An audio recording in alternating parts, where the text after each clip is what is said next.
Boom, boom, boom. What up, what up, what up? Guys, welcome. We have a special Longhorn special guest today. Welcome to the episode number 5, catching up with Coach E, and we are catching up with Stacy Stephens. Coach Stephens, thanks for being on the show. Hook 'em. Hey, thanks. I appreciate you giving me a call and getting me on here. It's going to be fun. Of course, always. So, of course, on this show, we always I like to share basketball players' experiences as basketball players and student athletes, and get into coaching if they're doing coaching or any other career that they get into, just to share that to parents and student athletes. But let's catch up real quick. So, how have you been? How have you been doing through this COVID and social distancing? How you been dealing with that, Coach?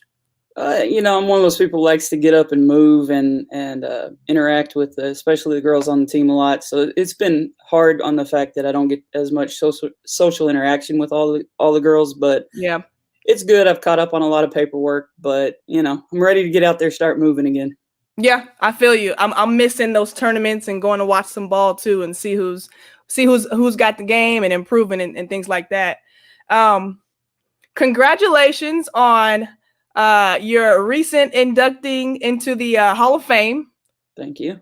That's awesome. So that was in 2017, but so how does that feel? How'd that feel? Did it catch you off guard, or how'd that feel for you? Just a little bit. I actually, and I think I said this, but I got a phone call from CP, Chris Plonsky, in Texas, and it was really funny how fast I switched back to that, college student, because I was like, oh man, what'd I do? Am I in trouble? Like, he's calling me, like, what did I do? And it was really kind of funny, but she told me about it, and I was like, holy crud, that's really cool. Like, because there's some great players in the University of Texas. I mean, this. So to be recognized like that, I thought it was a huge, huge honor. And I'm still kind of amazed every once in a while when I really think about it, but it was a very cool whole event, and everything. It was really neat. Yeah, it's really cool. Congratulations. I'm so proud of you on that. I know you set some records, so we'll get to that pretty soon here. So let's just we'll start off by just kind of introducing yourself and letting everybody that might not know who you are, just kind of a background story of how you got started into basketball, and talk about recruiting and how we got to UT, how you got to UT. I got you. Well, I am originally from Winsboro, Texas, which is, if you've never been to Winsboro, which most people haven't, it's got about 3,000 people in it. We're known as the home for the autumn trails. That's where everyone brings a horse to Winsboro and rides around. It's very fun. But basically, we also known for our women's basketball team there, the Winsboro Lady Raiders. We actually won state 2 years that I was in high school, and we were runner-up a third year that I was in high school, and I think they won one more after I even graduated. So we had a really good high school program. But I think I got most of my attention and notice from I played in a summer league team. It used to be called Texas Express.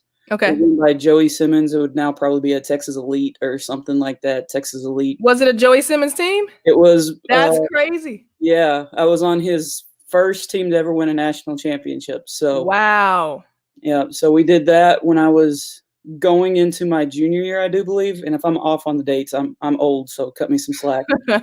But we won that, and then I won 2 state championships, and somewhere in there I got noticed, obviously. But I think I grabbed attention from people, honestly, at an earlier age, because I started getting questionnaires and stuff when I was about 7th grade. Okay. 7th or 8th grade, I would get questionnaires, and it's really kind of a funny story. But one of the biggest deals that really kind of made me realize how hard you have to work to get a college scholarship was my dad having a conversation with me.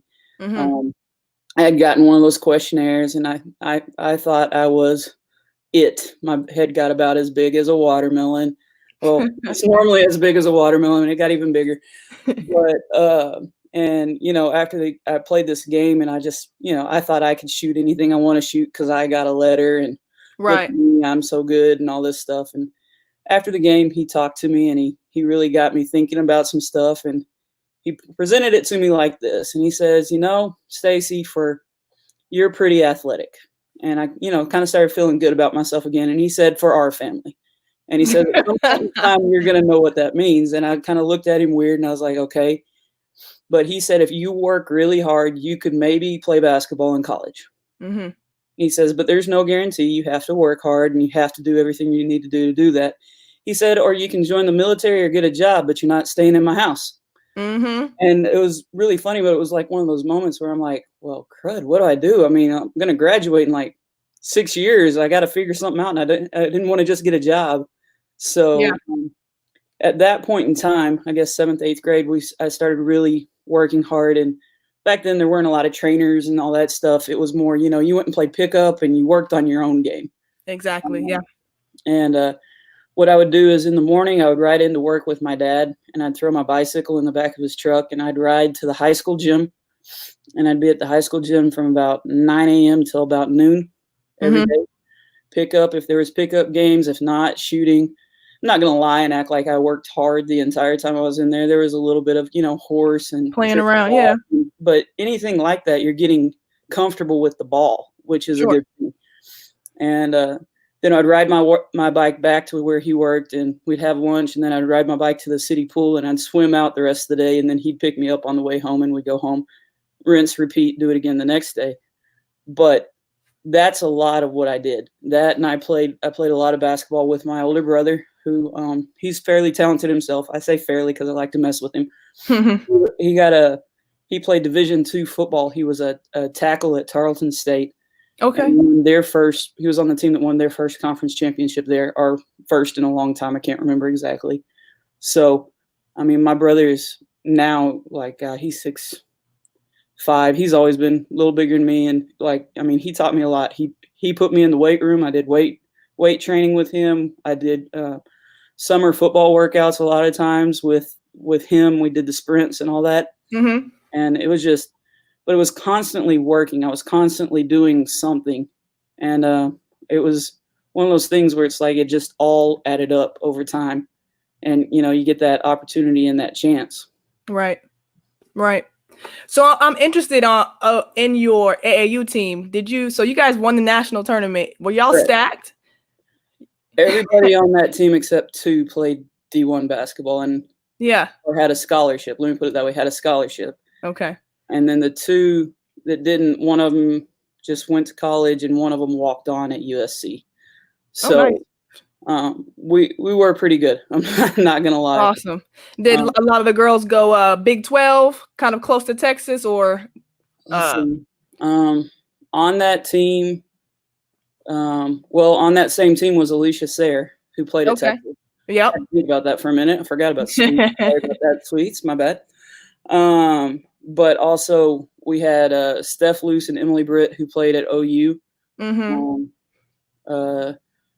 Gosh, I feel bad. I'm forgetting people, but I know, I see their face, and I'm not forgetting it. We had people it's all good. SFA and all over the place. A few junior college players, but overall, we're a really talented team. And it's funny because that was back when you had one national tournament, and of course, 3 teams from each region could go, and it was like a double elimination tournament, and there was one national champion. So it feels kind of cool to be able to say I was a national championship at that point in time. So neat. Yeah, I don't know when AAU stopped doing that whole, actual state, two teams go from state and everybody really meets up in one place for nationals. Because I definitely played that way. So I might have been on the end of that real tournament competition era.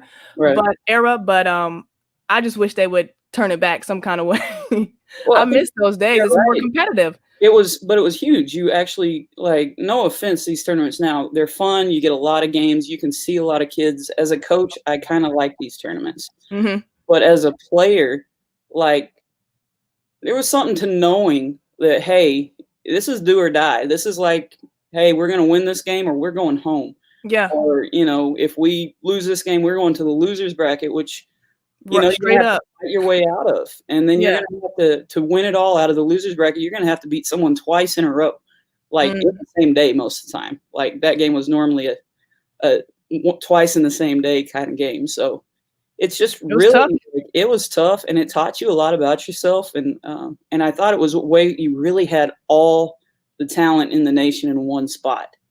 Because, I mean, they had the rule where if you're team one, you could pick up one or two players from another team. So teams at it were very competitive. And, I mean, of course, I'm the same age. This is always my claim to fame. I'm the same age as Tarasi. Now, she's way better than me, but, you know, we're the same age. Cool. I wanna kind of dig into AAU just for the young athletes out there. So, you know, thinking about your team, what was it that made you guys so great? You know, to be able to, you know, have that many players go to college and have scholarships. What was it about that team that kind of stuck out? Right, there was a couple things. One, it was one of the most competitive groups I've ever been around. I would honestly say probably the most competitive group I've been around was the team I played with that we went to the Final Four at Texas in 2003, 2004, or 0203, I'm sorry. That's probably the most competitive team I've ever been a part of. And that AAU team is probably second. Like, there was not a playoff, you know. And the other great deal about it was that people accepted a role, which you don't find happening very common anymore. And again, I say this nicely, and it's no offense to anybody, but if a lot of times if a kid doesn't like the role they're given on a team, they just go switch to another team or they start a team. And that's not really conducive for learning how to be successful at the college level, because, I mean, we all know there's going to be certain players that are the star, but there's room for players who do the dirty work, you know? So absolutely. So I think that's part of it. But like, honestly, it was just one of those things. Like, it was, I do think that my generation was a kind of, I don't know, I'm going to sound like an old fart now for real, but I remember my age was the age that we grew up without technology. When I'm playing in the AAU national tournament, we didn't all have cell phones, and after a game, go get on Facebook and Twitter and Instagram or Snapchat or TikTok or all the 40 million other social media things you could do. Sure. We would, you know, bond. We would go hang out. We would play in playgrounds at McDonald's like goofballs, but all that is team bonding, and it really makes a difference when you get in those tight games, when you have that camaraderie like that. Cool. And speaking of like recruiting in that time for you, I would say junior and senior year, you know, you were probably getting highly recruited. Tell us about your how that process went for you, and then, you know, how you came upon the decision to go to UT. It's a long time ago, so I'm trying to remember as much as I can. But go in the archives. Right, I gotta dig that stuff up. I had coaches start coming to games, like I said, at a young age. And I always worry about telling kids that because, number one, when we were talking about the University of Texas, we are talking about an elite level of ball. And that's not to downgrade anybody else, but there's a lot of different ways people have been recruited and become successful at college programs. This is just how it worked for me. So I just want to always make sure people understand that. But I started having coaches come to games, letters sent, all that stuff whenever it was legal back then. I don't remember. But I do remember there was a day, I forget what day it was, when you could start getting phone calls, right? I want to say maybe September 1st or something like that. Of course, that was fun back then because you didn't have a cell phone. So they were literally calling your home, like on your phone. If you're lucky, you had the wireless phone, you know, didn't have to stand take it to your room and run.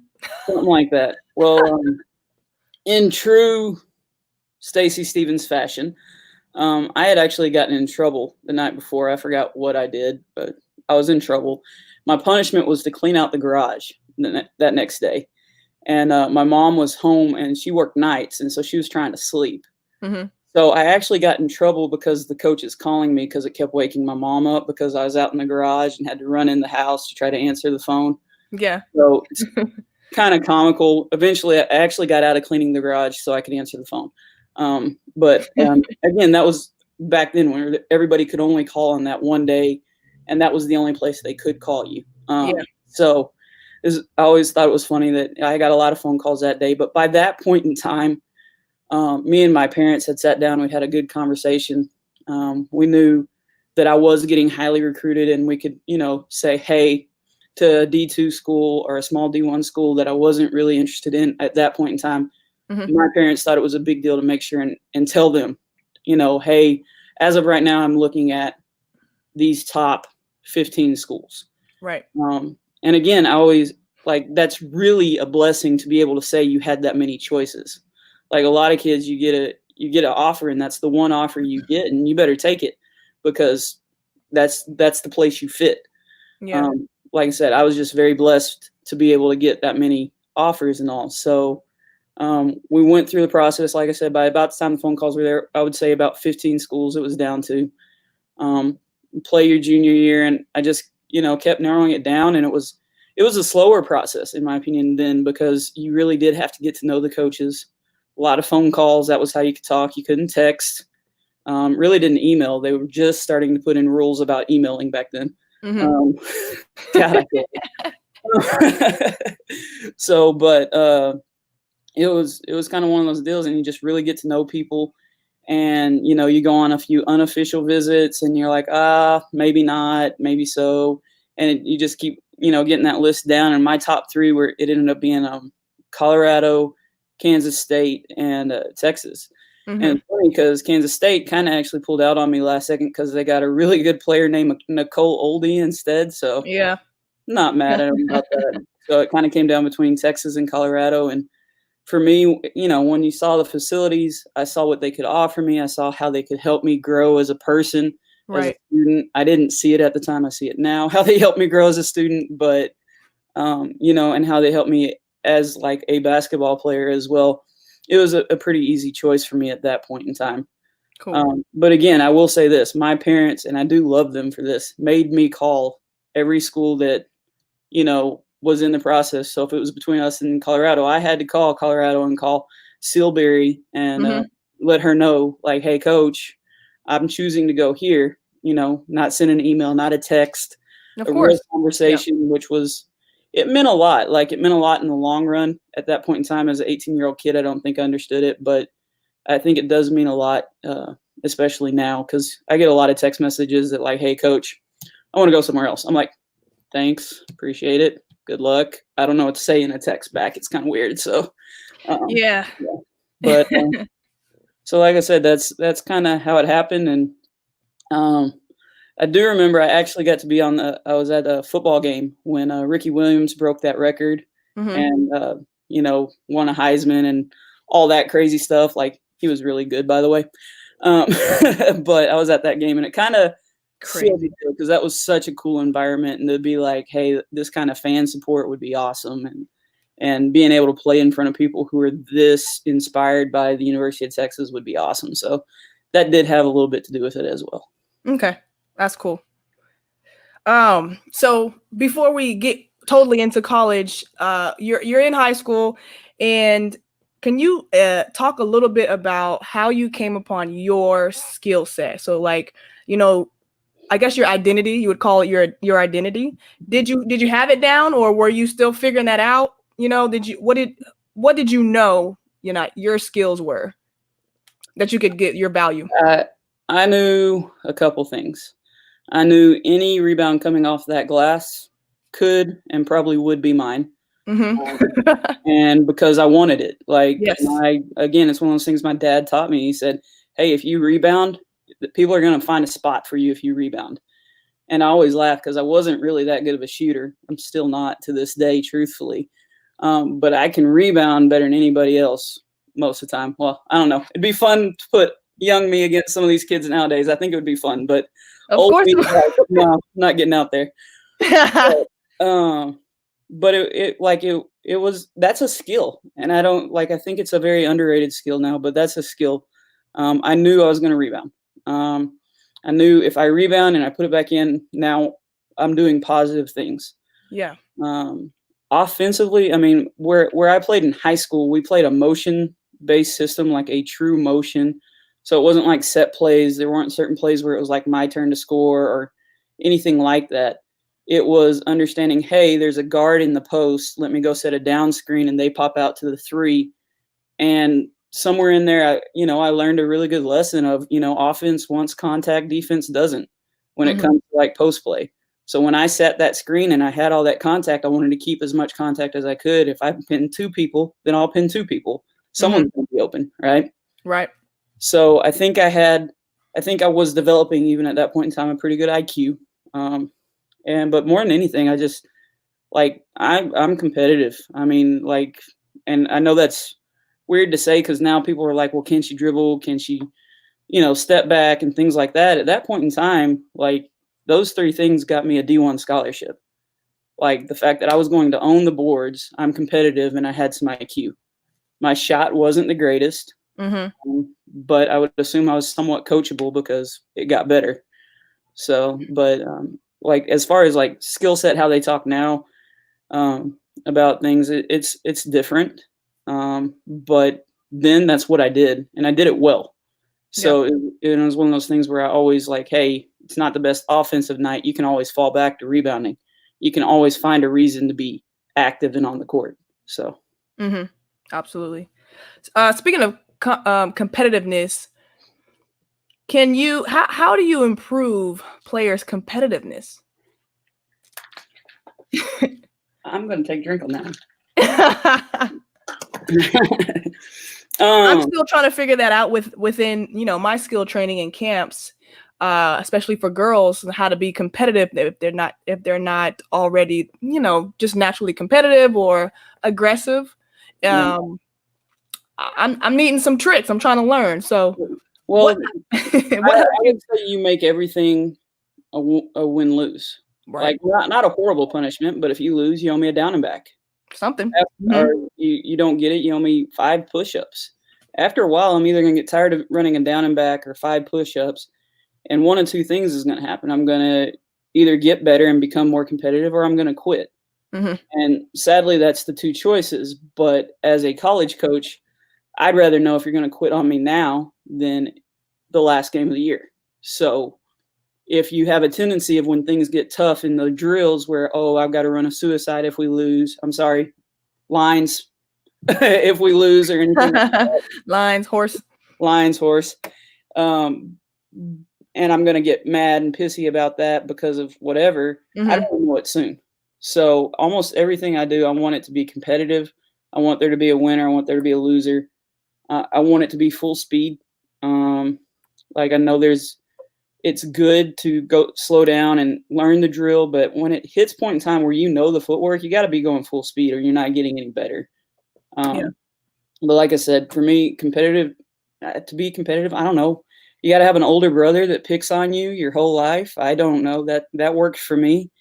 But everyone's, it's something triggers in your mind in some way. So the more a coach can find different ways to create competitive environments, the better.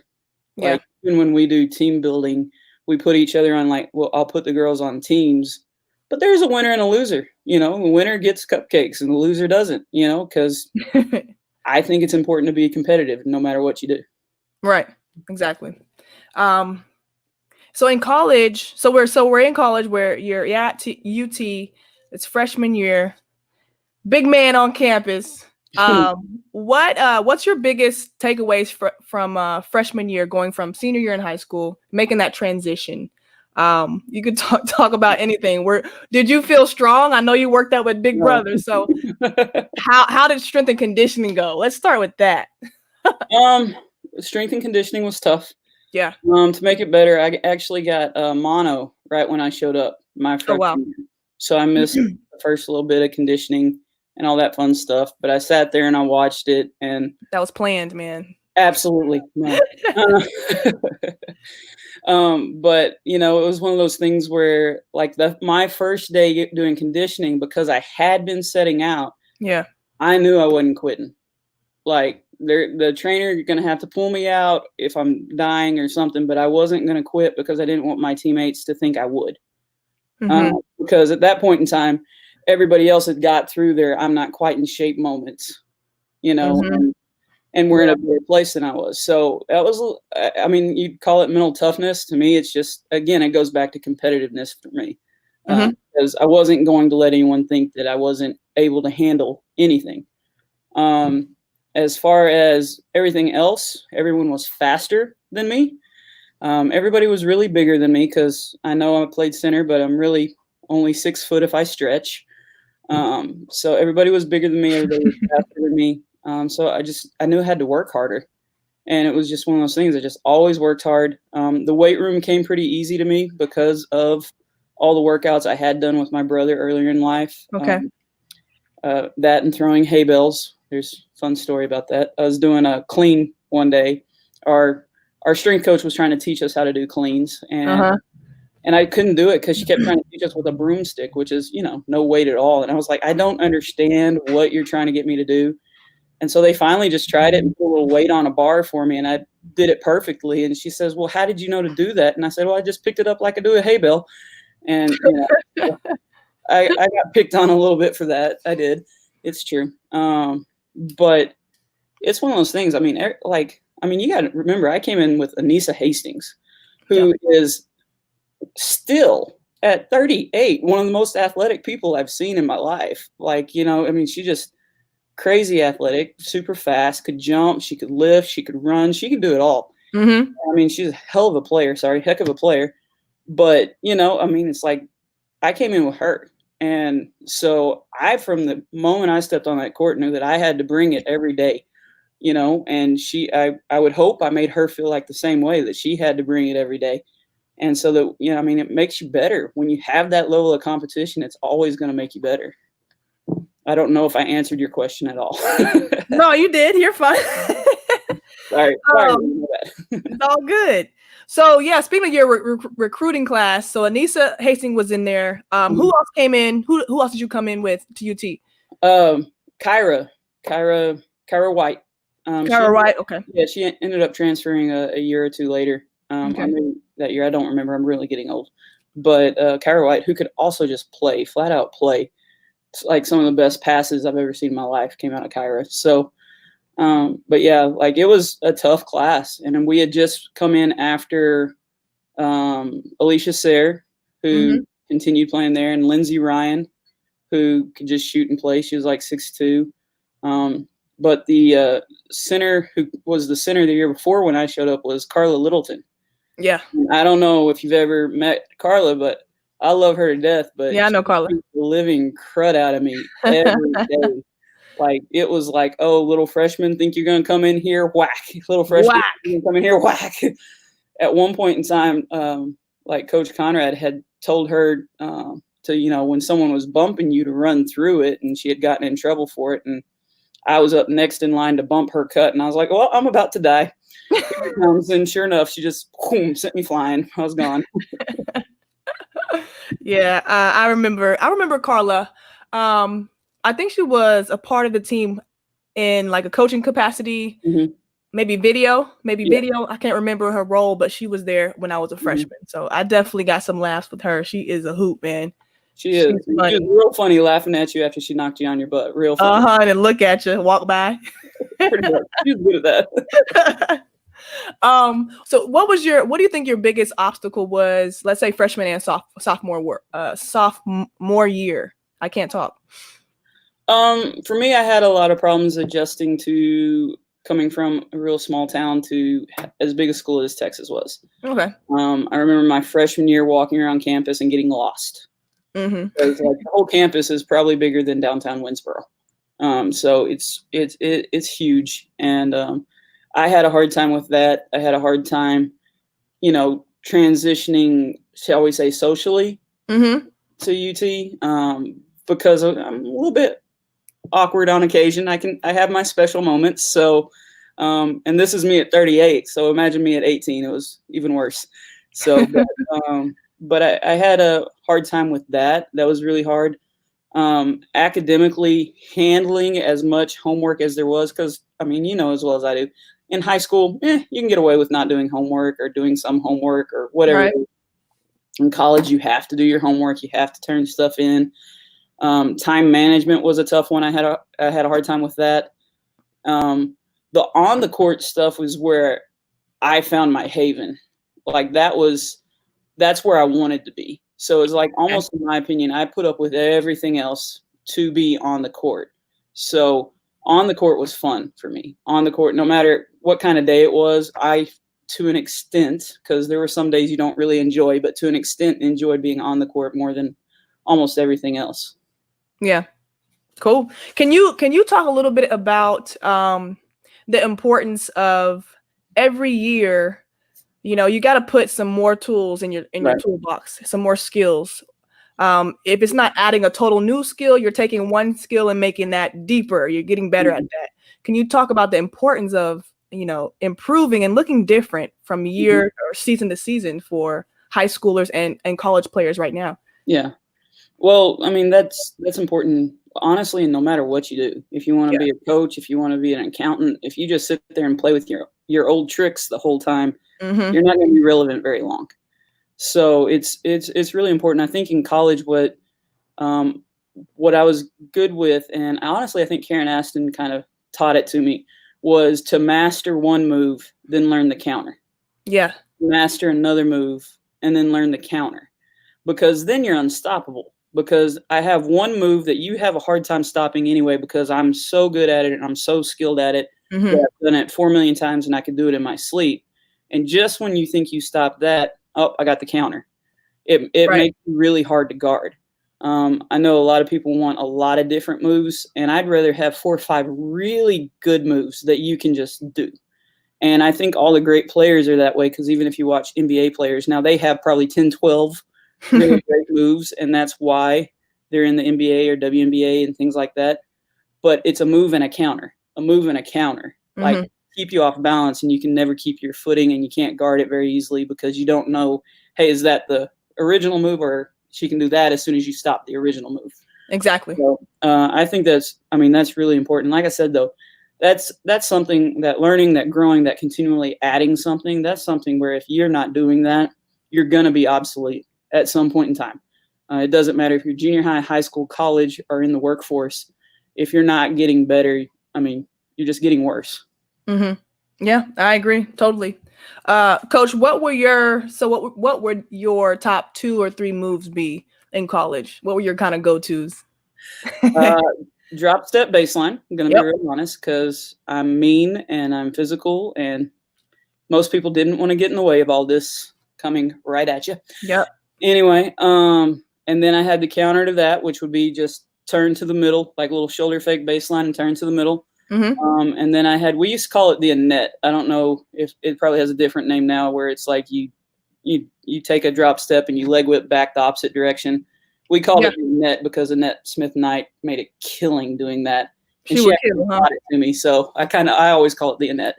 Okay. So, but like those 3 moves were probably what I was the very best at. That and hitting the other people's hands out of the way when I shot. But that's probably something that only I bully. Well, you gotta find a way, huh? Hey, the big hands, I could hold on to the ball with one hand and move someone else's arms out of the way with the other. But I don't recommend that to players who don't have hands as big as mine. So, yeah. Some mitts over there getting them rebounds. Yeah, pretty much. Okay. I don't know if you might have already said it, but just thinking about from you as a freshman at UT all the way to your senior year, can you think of the things that you did add to your game in progression, if you can remember? I extended, my shooting got better a lot, because honestly, it really wasn't that great coming out of high school. Again, what I did really well coming out of high school was rebound. Shooting got better. My range got better. My comfort with my back to the basket got better. And I know that is a skill, because it's like you gotta feel that someone's on you, and you gotta feel that someone's coming over, and you gotta know where people are, even though you can't see them. Yep. I think I got really good at a few moves, and then I got comfortable, with fakes off of those moves. And like I said, it was just continually building, like, hey, I learned a new move, and then I learned the counter for it. So, if my next move, like if my first move I ever learned was drop step baseline, then the counter I learned was the pivot middle. Once I learned the pivot middle, now you got the shot fake step through, that's your third move. So which one out of all those are you going to do? Because you could just be drop stepping baseline, or going middle, or stepping through with the drive. The other thing that I think I got better with was being able to finish around the basket. no matter where I was.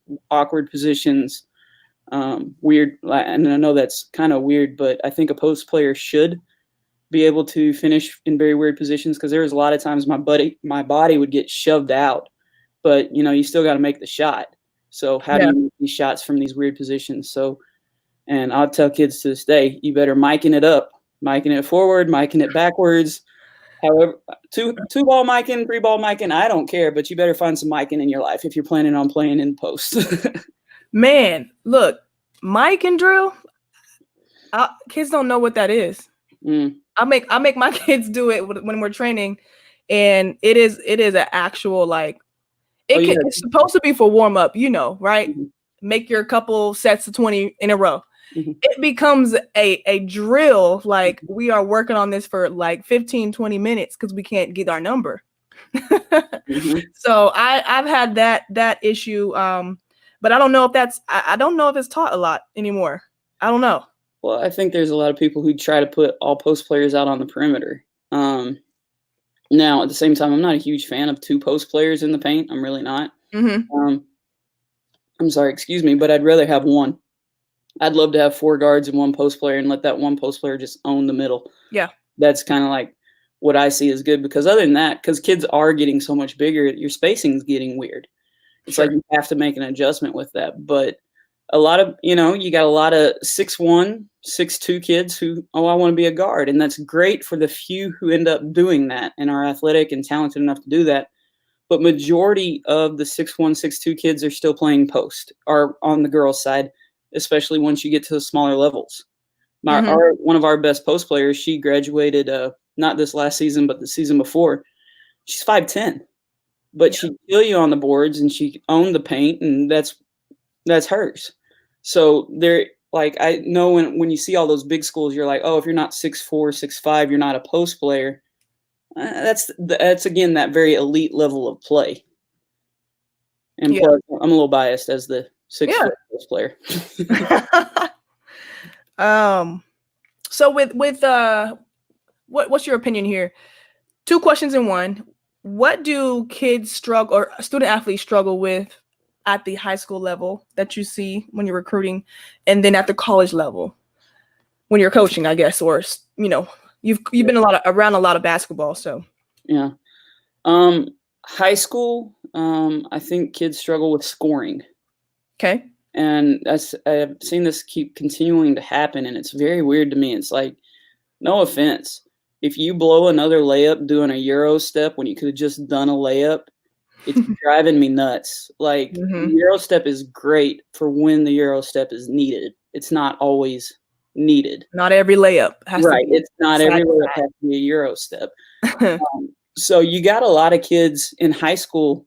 I mean, because I even see it now as a coach. I'm like, hey, send me film or whatever. Well, I'm watching a whole game of you not scoring, and I'm not going to continue to watch this game, because the truth of it is this: there are 2 philosophies when you're playing basketball as a coach. You can be like, we're going to stop every team and be a little bit defensive minded, or we're going to outscore them, and either one of those, you still have to have people who can put the ball in the basket. I think there's a lack of shooters, like for real shooters who can catch and shoot and don't have to do a hitch or a hiccup or a cock and whatever. You know what I'm talking about? I'm getting all action on your video. No, I agree. But and then there's like people who are like, can only go to the basket, no jump shot, no counter moves. Again, it comes down to like, what's your main move? What's your counter move? Yeah. So if I'm a guard and I can get to the basket, then I better be able to also, reverse it out, or reverse layup, or jump shot, or step back 3. There's got to be something in there, because no offense to the 5'4" guards in the world, they're going to have a harder time continuing to get to the basket. Right. But they're in high school, I continuously see less scoring. Now, they have great footwork when they do moves, but they're not scoring. The other thing I see in high school is that they don't seem to understand basketball as well. And again, this is not everybody. Obviously, there's always your few who really get it. But if you're not just playing pickup, you're probably doing something wrong. Like, go get some guys, go get some girls. I don't care. but go play pickup. Go play pickup in the old man league, because we all know in most cities you got the old man league, and they'll teach you about moving without the ball. Because Yeah. most times when I go watch a game, it's like one person is trying to score and 4 people are staring at her, or maybe one person setting a screen, but that's about it. Mm-hmm. Like, adjust. Every time that ball moves, you got to be taking a step. You got to be moving so you got that good pass line for that kick out. And kids just aren't doing that. Sorry, you got me on a soapbox there. No, keep going. I love the soapbox. That's what we're here for. It's what you're here for. But yeah, it's just I think that needs to be more of a priority in high school. Like, and again, I think playing pickup is huge because you learn a lot in pickup. I mean, you learn to help side more in pickup because you learn to pay attention and be like, oh, that guy with the knee brace, he can't guard anybody if they dribble at his left knee. So if they're going left, I better get over there faster. And I mean, that's all little stuff that makes a big difference. It's understanding the game and how it flows. And I think that's really, really important. The hardest thing that I see kids having to adjust to when they get into college is the speed, because everybody's pretty much the top dog from where they were. But when you get all the top dogs together, there's still going to be a level that's better than another level. I mean, that's just going to happen. They used to tell us when we would go to AU tournaments, they call it the 2% rule. Basically, if you took every little girl in the country playing junior high basketball, 2% of them will be on the A team.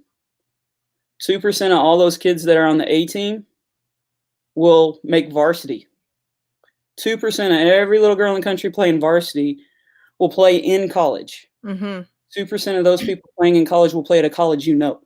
That makes sense, yeah. Yeah, 2% of those kids will actually be remembered for playing in college.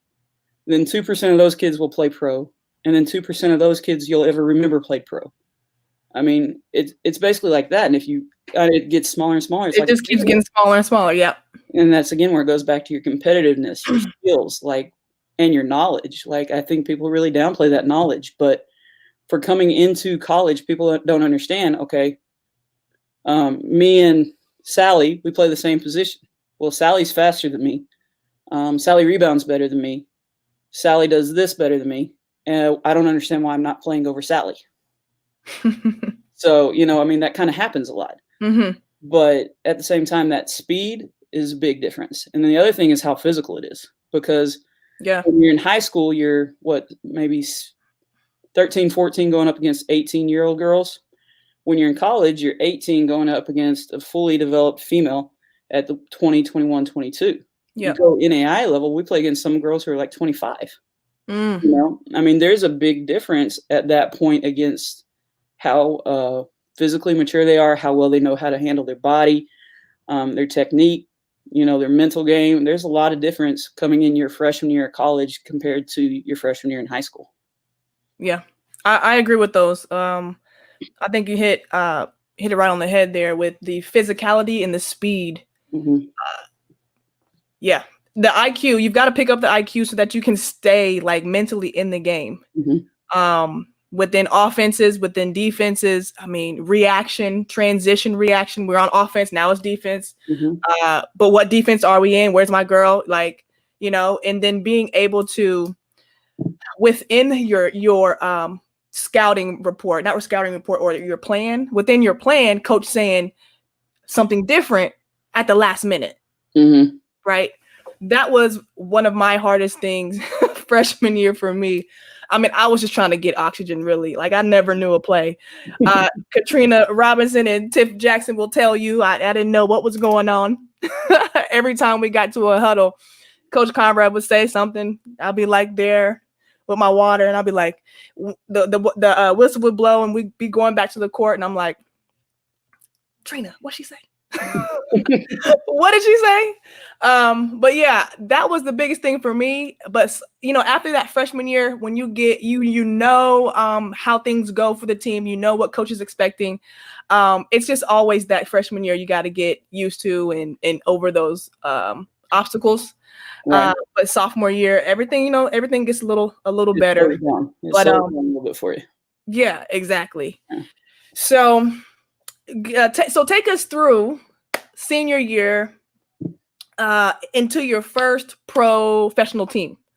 What's that process look like for you?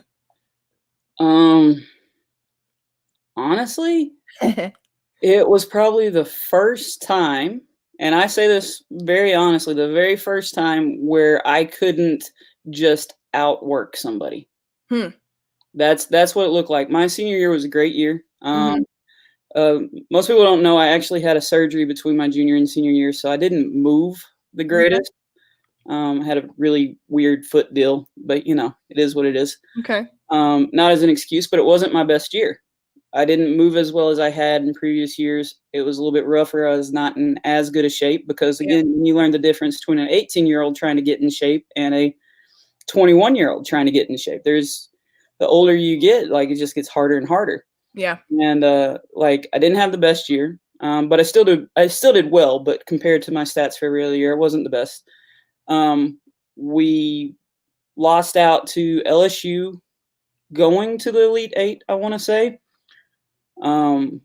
Personally, my grandfather passed away 2 days before my last game, and my cousin passed away the day before my last game.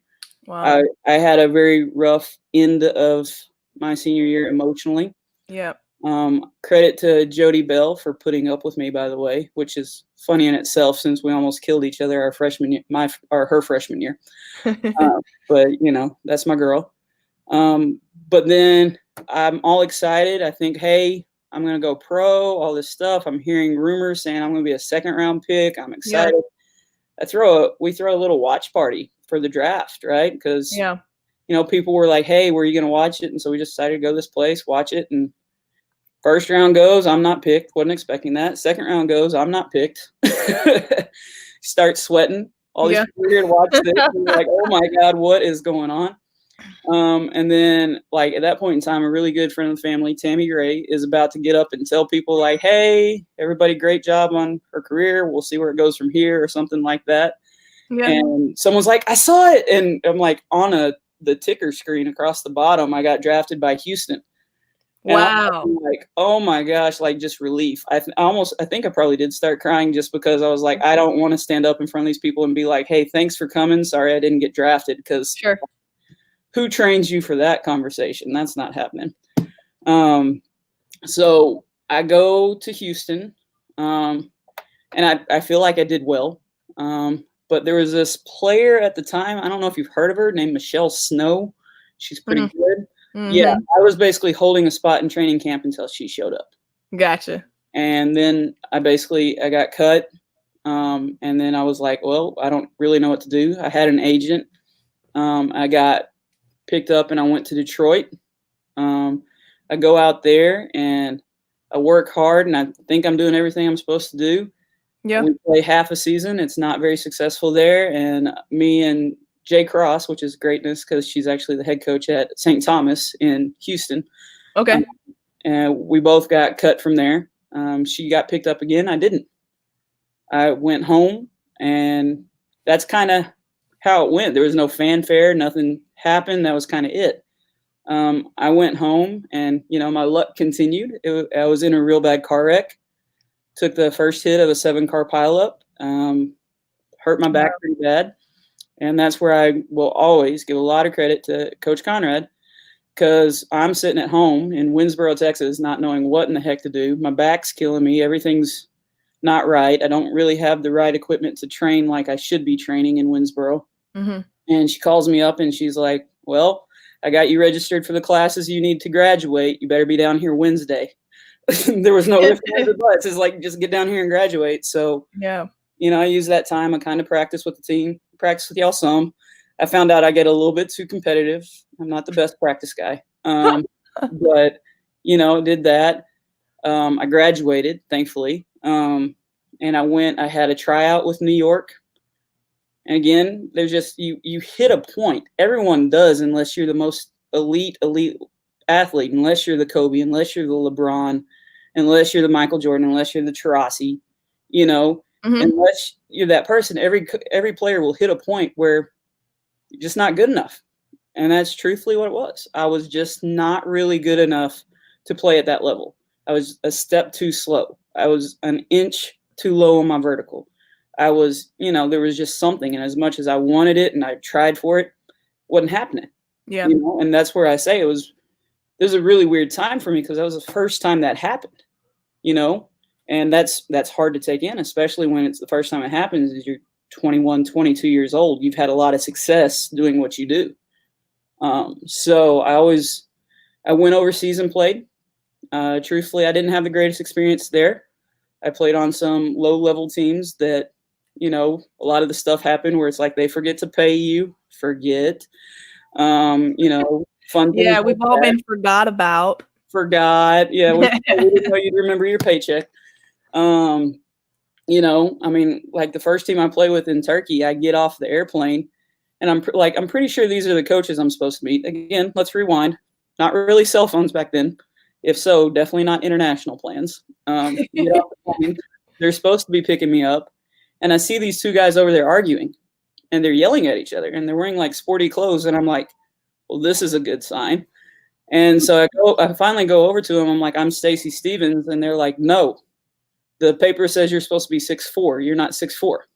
Oh man. And so that was the start of my pro career over in Turkey. Like, it was like, whoa, what's going on, So I sat the entire first day in the general manager's office while I heard them yelling with my agent and yelling without my agent and stuff like that. And they came up with a plan that I had to play one-on-one against all their post players. And if I beat them, I could stay. And if I couldn't, I had to go home. You said that? You made a deal? No, my agent did. And she also said, if you can't beat them, you don't deserve to be there. So I was like, okay. Now the deal was, it was supposed to be the next day, and they took me right there. So I had got no sleep, no nothing, go in the gym, and they intentionally put like all their, like, I would call them like JV level players. I had to play all of them. Like, they only really had 3 post players on roster. I played like 6 games of one-on-one, and I beat each one of them, and they saved their best one for last, of course, when you're tired. And I beat her. And then the coach was really pissed, and he was pissed at the assistant, who's like 6'3". He made me play the assistant coach. What? Yeah. A male. A male. At This that is so good. This is so good. Time, I was like, man, I don't care, because I will kill anybody who tries to stop me at this point in time. Like, and you're insulting my game right now. Yes, like, really? Okay. Absolutely. So all I know is this, is I won, and the last point of the game, I wasn't 100% aiming to make the basket. I was more aiming my elbow at his head. So I made a lot of friends in Turkey. No. So wow, that really happened. You had to come off the plane, like not even the next day, off the plane, typical European style kind of. Not practice, but you went into one-on-one with every person on that team. Every post player. Every post player. I know they tried to squeeze in a few guards for just talking. Of course they did. And then the assistant coach. Yes. But you beat him, or how did that end? I beat them all. That's so crazy. I really beat them all, and I was tempted to just leave and go home at that point in time, but I didn't. I really wanted to keep playing. I did not know that. That is so crazy. Well, a lot of stuff happened back before everything could be put on social media. I know. That's like, that happened. Oh my God, that's such a good story. On social media, and be like, yeah, they're not honoring the contract, whatever. You just do that, and you work around it. But then you had to step up and prove yourself. Wow, but, that's so funny. So you ended up staying and playing that season, and it just was not like, it wasn't the ideal because of how everything started. Yeah, no, from that point on, it's just not going to go well, no matter what. I did get to play with one of the Hodge sisters. And I'm sorry, I can't remember if it was Danica or Ronika. I met them both, hung out with them both. I can't remember who was on my team. I'm old. Amazing athletes, by the way. Amazing. Absolutely amazing. One of the best players ever. So basically, she took the shots, I rebounded. It was kind of how we played it, but it was fun. But like I said, I had hit that point where it just wasn't clicking right anymore, and things kept piling up one on top of the other of, reasons why I probably need to move on. And I was still stubborn. I still probably waited too long. Yeah. But, yeah. Yeah. Interesting. Such an interesting first year and story to prove yourself. It's not all roses and, wow. So like a story like that, even just having to get off the plane and play one-on-one to prove that you can play, right, would stop somebody from even continuing that season. It would stop many, right, from continuing that season or even playing again. How did you push through that and get through that? We'll answer that question. Then I got another one for you. Well, I've always had a chip on my shoulder. I'm an undersized post player. I'm from a small town. There are reasons to have a chip on your shoulder, and I don't think having a chip on your shoulder is a bad thing. But at no point in time while I was there was I ever going to let them beat me. Because, and again, that in my opinion goes back to that competitive drive. Yep. That having that older brother who just never let you say no. Because it truthfully, like, it was just time and time again. I remember, and I know I'm kind of backtracking again, but we would play backyard football, me and my brother. And there were, by the way, 4 boys down the road, made perfect teams, 3-on-3. Fun fact, out of the 6 of us, 5 of us played college sports. Okay. So our backyard football games, a little bit competitive. But I'll never forget, like, this one time I caught a pass over my brother, and he's going to get mad at me for saying this if he watches. Caught a pass over my brother, and he took a cheap shot on me. It was supposed to be touch. Yeah, a lot more than touch on that one. And, I'm down on the ground, and I fell on the ball, and I couldn't breathe. And, you're like, you can't breathe. He just got in my face. He says, "You better stand up. You don't catch something like that and then lay on the ground. Get up." And I was just like, I don't know, but some of that stuff just sticks with you. And of course. You never want to stay down. You never want to give up. And, it's tough because it's a really good habit in some ways, but I'm going to be honest, it's a really bad habit in other ways too. We don't know when to stop. Yes, exactly. I know what you're talking about. How many injuries before, you sit down somewhere? So, man. But, like I said, it served me well as far as sports and playing athletically. But at the same time, and I do believe this, to every good thing you do, there's a negative side to it. If you are the world's fastest runner, and that's great, but you can only run in a straight line. That's negative, and there's something like that to everything. If I love to read books, that's great. That's an awesome thing, but I can't, keep track of time and I read all through the night and then I'm tired the next day. Then that's a negative thing, Sure. So that's kind of, I don't know, those are really weird examples, but that's kind of what I mean by that. Like, it's a great thing that I have that I don't ever want to give up. But at the same time, there are times where you have to step back and be okay with stepping back and not having the whole world understand or agree with your side of your decision. So absolutely. I agree with that. And it's weird. I've been retired for like about 4 years, and I kind of recently came across the thing that has been stopping me for a lot, like fear of what people will think about even the podcast, right? For example, putting the content that we know as professional players, D1 players, putting that out for free and all that stuff. And I have been judging myself about trying to be perfect, or what if this person says that or that person. And I think a lot of times in sports and in life, with anything that comes about, we judge ourselves very harshly sometimes. And also compare ourselves to others in a way to diminish our qualities and our value. And then sometimes we hold other people's what they think on a pedestal, right. And it's good to hear things, but then it's also good to let it go out the other ear. A lot of times, like, have that balance where, if somebody's telling you you're so good, you're the best player and blah, blah, blah, hear it, but let it go out. Same thing. Hey, you stink. You're not a good player. You're slow. You're never going to make it. Hear it, let it go out of the other ear. So kind of like just that balance of not being affected. I'm working on that. As an adult. It is a tough one. I mean, I have a hard time with it too. My grandpa Stevens always used to say something along the lines of, in every compliment, there's a lie. In every lie, there's a compliment. Exactly. So, it's like, so if you're hearing that compliment, yeah, great. You played hard. Take that. I played hard. Don't take the I'm the greatest player ever. Yeah. When they say, man, you don't have a jump shot, and you lost the game because you don't have a jump shot. Understand that you might not have a jump shot. Take that, but you didn't lose the game. It's a team game. That's It's a team sport. so, like there is a lot to that, and it's hard. It's very hard, and I think that oftentimes it's getting harder to let stuff like that go because, truthfully, like if I look on social media, I can see people I played against, you know, teammates, friends from high school, college, whatever, and where are they at in their life? Where am I at? And you start trying to, like, especially with athletes, you start getting competitive about things like that, and that's the one thing you can't get competitive about. And it's probably taken me. I've been coaching in the higher education / whatever realm. This will be going on my 13th season.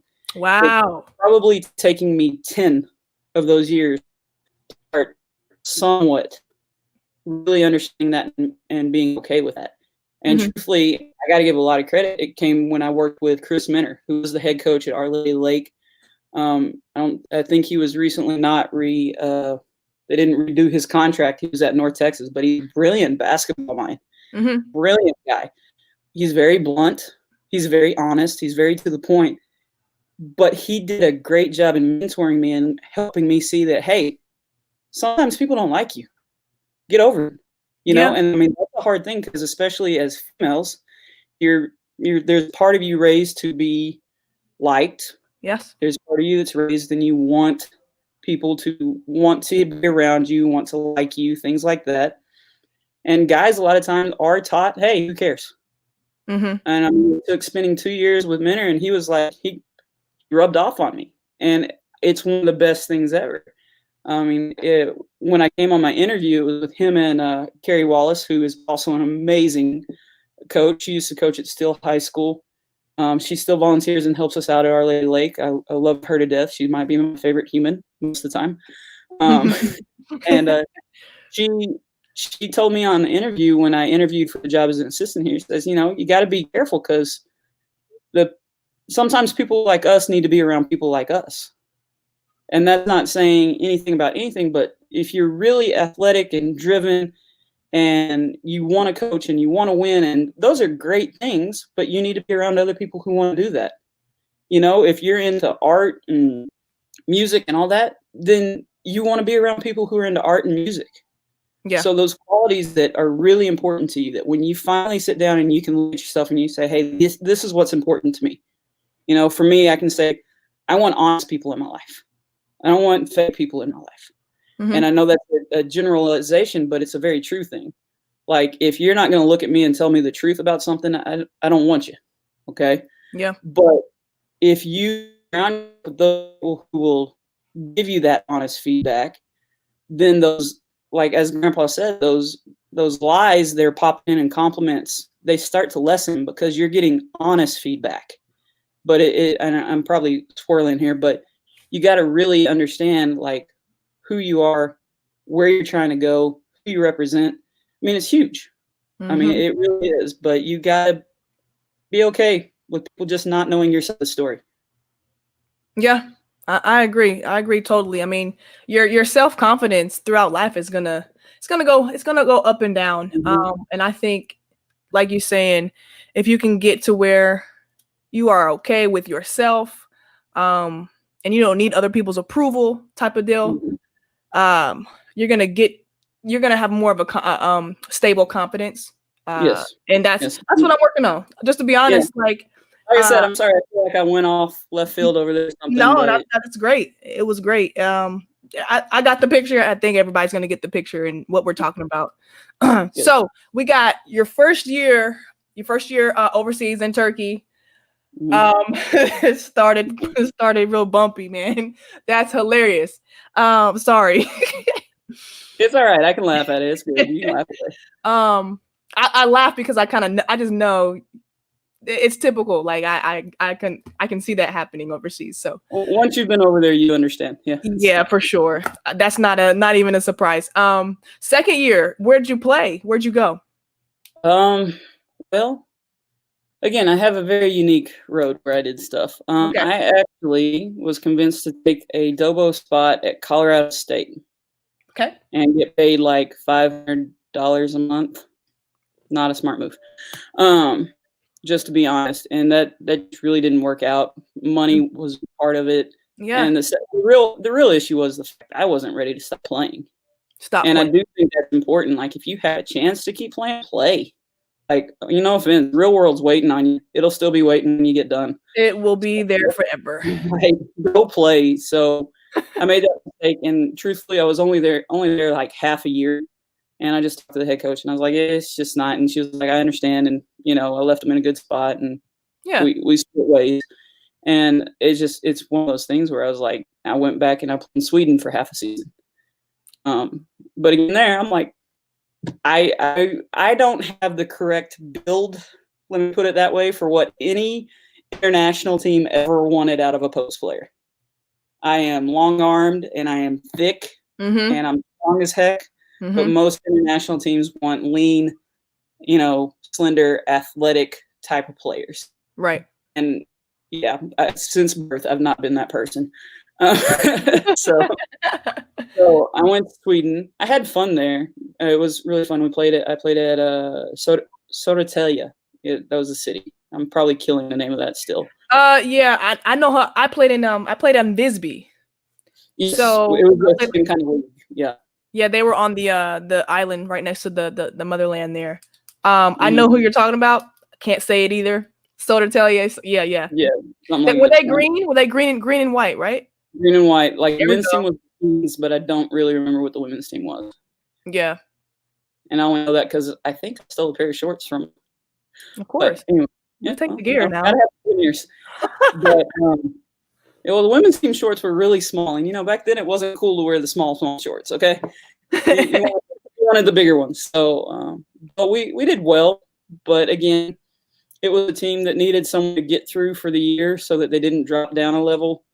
They didn't want me to come back the next year. They just wanted to help maintain for a year. Sure. And go on. So, yeah. And then the last place I got to play overseas was the next season I got to play in Portugal. I got to play on the island of Madeira, which was really cool. I got to give it that. That was the coolest place because, it's like, hey, look, mountains. Oh, look, ocean. It's really beautiful. Oh, my God, it's gorgeous. Yeah. But at the same time, that is where, in all trueness of my story, it ended. I took a charge while I was playing for that team there, which is stupid because, I'm sorry, I've never seen an American get a charge called for them in another country. I've not seen it. It's like, why did I even take it? I knew I wasn't going to get the call. Why did I do that? Why? And I'm still kind of mad at myself for doing that some days. But I took a charge, and I was on the ground, and they called a block, of course, which I was mad, and I'm sitting there like, anyway. And someone tripped over the girl who charged into me and landed on my knee as I was starting to stand up. What? That's it. Yep, that's all she wrote. Yeah, that was it. That was in the playing career. And like I said, like, no retirement party, no balloons, no champagne, flight home. I made a mistake. I'm sorry. If anyone's listening to this, don't have the surgery in the other country. I did that because I didn't have insurance. So I thought, hey, I'd at least get it fixed there. I don't know if it got fixed or it got worse. I'm going to be real honest. So it's been pretty bad. And I'm actually 1 year out from a total knee replacement from that. And I'm only 38 now. So really? Yeah, that was it. Yeah. It never felt right the same since. And, it's like I said, that was the playing career right there. Over a bad call that I'm pissed off that I did in the first place. But it's got a little bit of a truly me story to it. Yeah. I'm very lucky like that. It stinks. Because I feel you on all accounts there. Like I was able to play 7 years, but I had injuries in college and along that career playing overseas. And if playing overseas, it's a lot more wear and tear on your body than even college was, I feel like. And then when you're trying to play with injuries, it wasn't a good experience. So for me, it was half and half. It was like great to be playing. I loved it. But then it was like, I always have these knee issues. And like, I hated like Coach, can I have Wednesday off? My knee's hurting, just so I can practice Thursday and Friday and then play Saturday.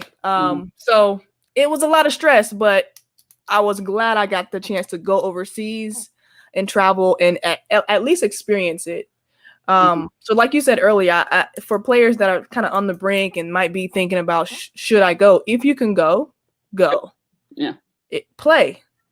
Because you truly, I bet they hear us say this all the time. Your body's going to get to the point where it's going to actually just say, no, you can't play anymore. Right. So go play while you can. If that's what you want to do, try it. You can always just hop on a flight in the middle of the night and go home. You can do that. It's just bounce, right? Yeah. Some of us have had to do that. Yes. There's some war stories overseas, but it's super funny. Like, I feel like you're talking about it with people that have played, and we just kind of understand and understand what we're going through. It's funny to look back on, but when you're going through it, it's like, what do I do? It's so stressful.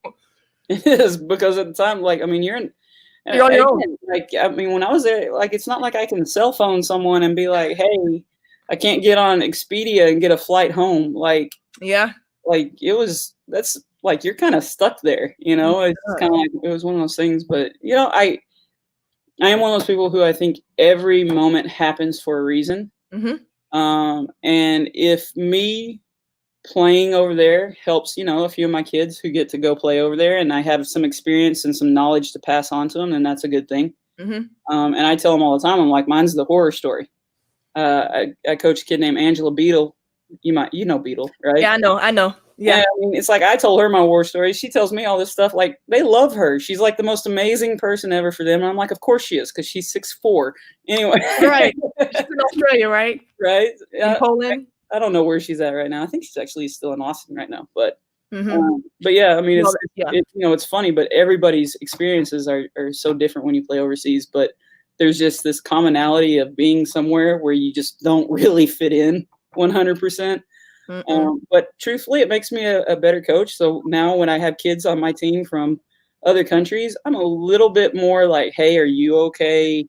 Being away from home, things like that. Because, it's different. If you have someone on your team from Australia, that's a 12-hour time zone difference for when you can talk to mom and dad. It's a big difference. And so, like I said, you learn a lot from everything. And as long as I'm learning, I'm doing okay. Yeah, man. Absolutely. We're getting over a little bit of an hour, but one of the questions I did want to ask and get some information on is, tell us a little bit about your team and your new role as head coach. I know you've been in the role for a year. Congratulations on that. Thank you. How you feeling? You nervous? Tell us what's up. What's up? Oh, well, I got the interim job in last June. Okay. I've been the interim coach for almost a year. I just got the official job, I think, a week ago or 2 weeks ago. I can't remember, COVID brain. I can't remember dates right now. But so the first year of my coaching was nuts. Truthfully, everything is crazy. Everything is weird. It's changing from the team being able to know you as an assistant coach versus a head coach. There's a lot of things that happen in that year. Yeah. And but successfully we did fine. We did actually really good. We finished I want to say 26-6, but don't quote me on that. We're Red River Conference champs. Nice. We did lose a game in the conference tournament. It was one of those days we couldn't hit the broadside of the barn from the rowboat or anything like that. Whatever saying you want to put in there, we couldn't do it. But we finished up number 13 in the nation. I got two All-Americans this year. Okay. We averaged 100.8 points a game, so we were really moving. We're pretty fast. We're very fast, not gonna lie. Didn't hurt that two of my seniors are the number 1 and number 3 all-time scorers, Casey Saldana and Lena Wilson. Nice. And my 6th man off the bench is Jamia Miller, who also scored like 1,000 points in her career. And I'm like, they're just scoring machines. So gonna miss those seniors for sure, but I'm excited about what we got coming back, what we're building on.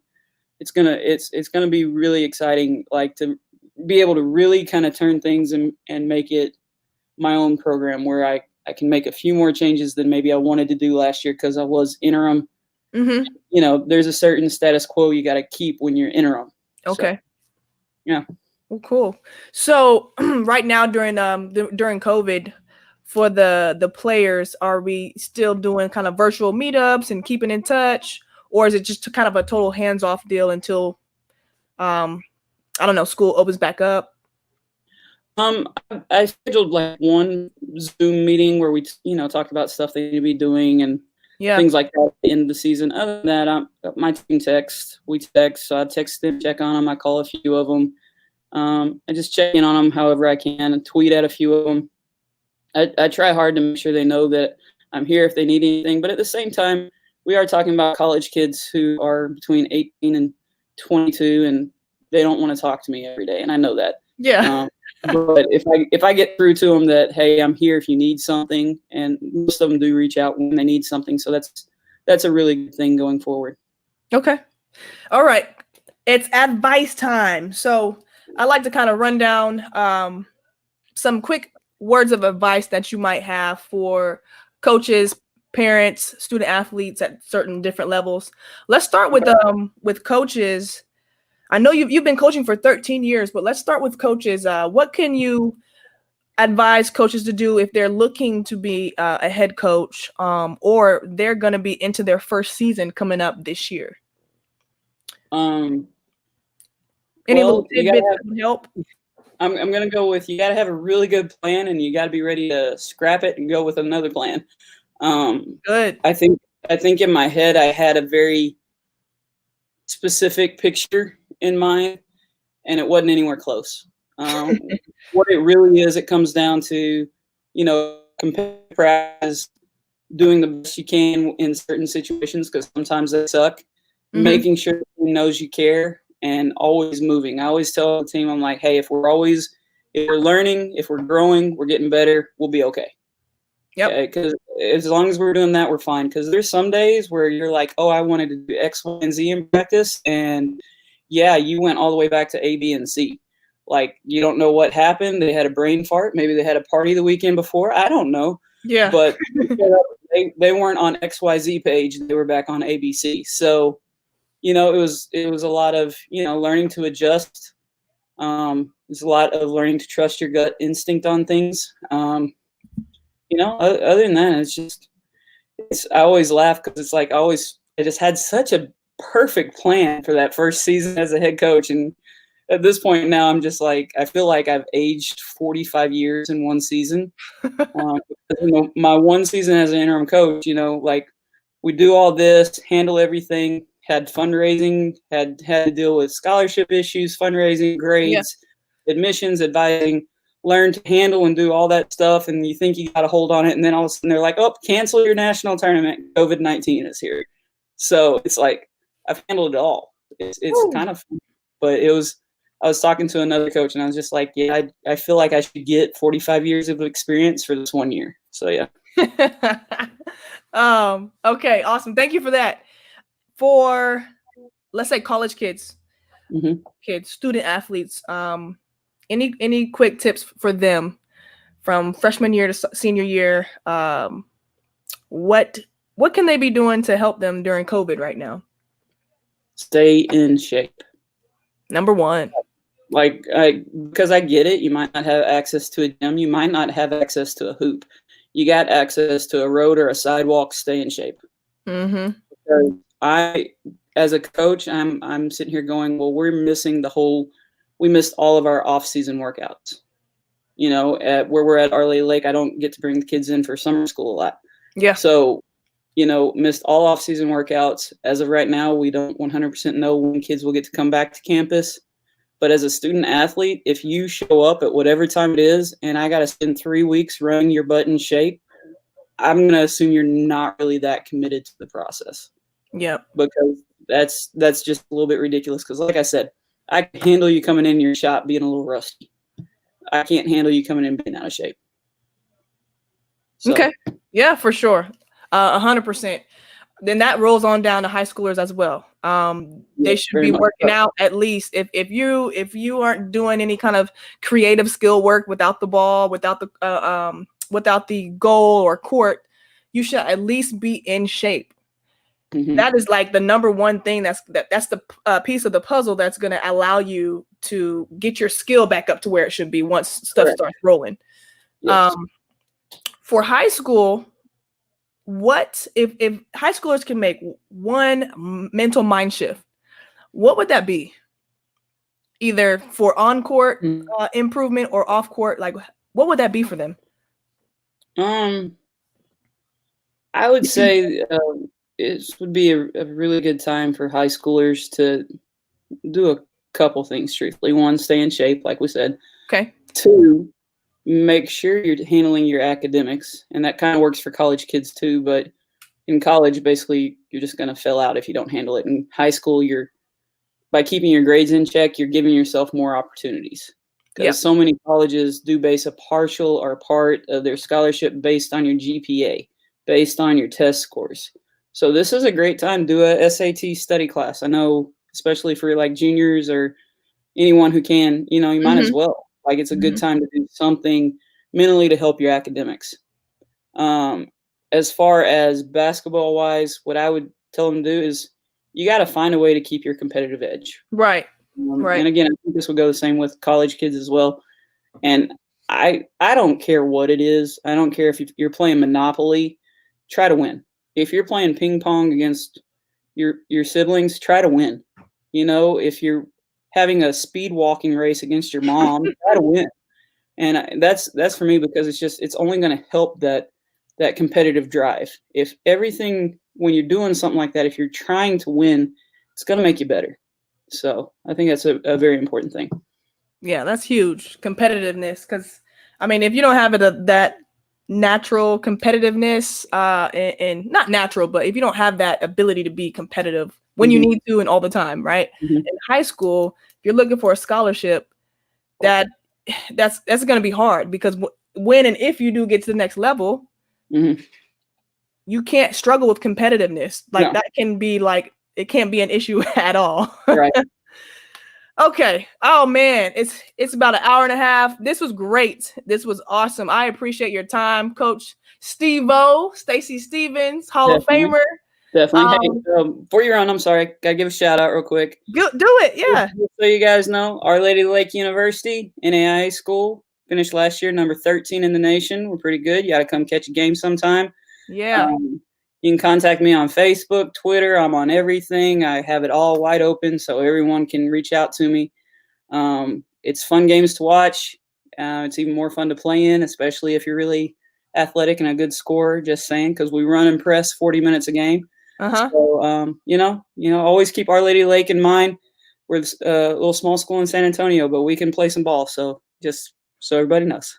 There you go. Coach, I'm going to put your Instagram handle or Facebook. Which one would you like me to put up so people can contact you? I don't care. Either one, both of them. Yeah. What's your Instagram? Do you know it? That's why I knew it. I don't care. You can put my cell phone up there. It's 903-975-3059.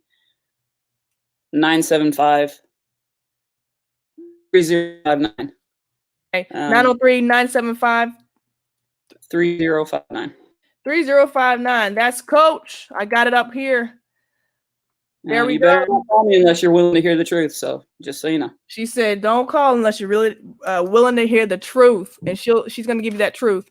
Our Lady of the Lake head coach Stacy Stephens, former UT, my alumni, former UT baller, Lady Longhorn, and Hall of Famer. Coach, I appreciate you, man. Appreciate it. E. Take care of yourself. All right.